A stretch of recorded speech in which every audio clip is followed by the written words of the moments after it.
Kailan mo kinsa tungkuan mga Western philosophers? Oh, si Thales, father of Western philosophy, o si Pythagoras. He treated philosophy as a way of life. Sunod, Si Heraclitus po, he was the first philosopher who believes that the only permanent in this world is change. And si Socrates, he like to appear ignorant and ask a lot of questions. sunod si Kuan Plato. He became one of the greatest figures in the entire history of philosophy. Sunod si Aristotle, a student of Plato and the most influential of the all ancient Greek philosophers. Di ba mga itong branches of philosophy? Oo, itong theoretical o practical philosophy. Ang theoretical philosophy studies the principles of human knowledge na siya lima ka branches. Psychology studies human and animal behavior. Then, ontology, the theory of being. Epistemology, the theory of knowledge. Metaphysics studies beyond physical realities of judici, God on logical abstraction.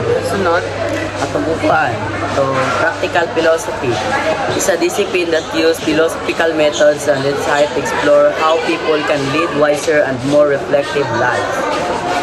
Branches, logic, thought thinking, and valid reasoning.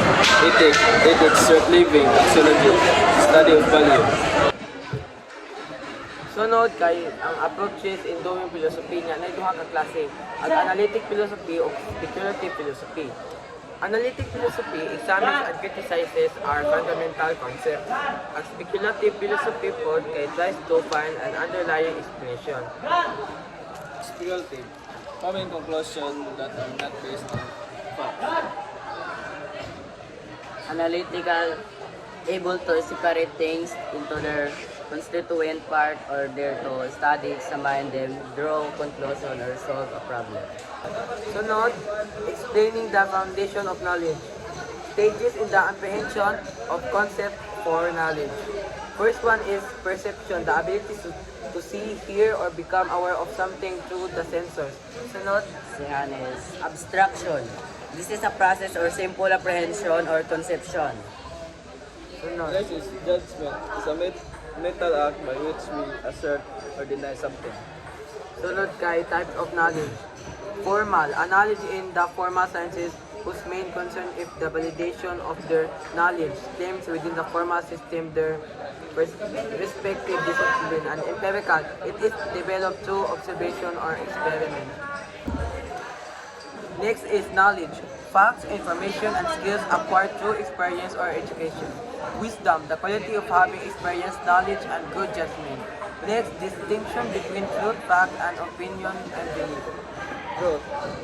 Something regardless of what we believe. Fact is a statement that is true and can be verified objectively or proven in other. Opinion is a belief or conclusion. Belief is a state or habit. Premise. What serves as evidence?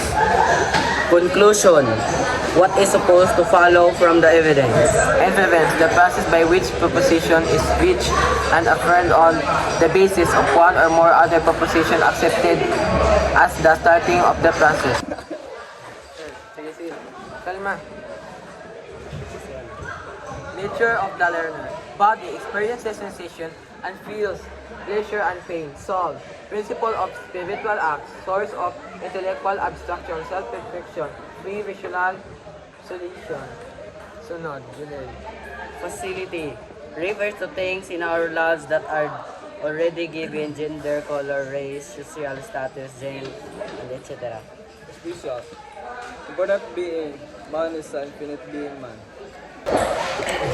Sunod kay about sa environmental philosophy. Unsa man ang environmental philosophy, Junel?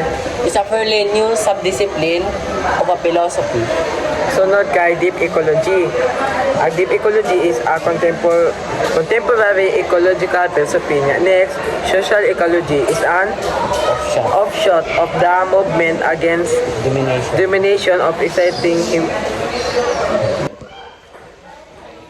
Unsa man ang environmental ethics?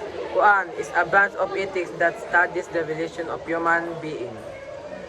Sunod, the three words, viewpoints. Anthropocentrism, humans and human welfare most important. biocentrism, all living things have value. Then ecocentrism, well-being of a species of community more important than that of an individual. And that's all. Thank you.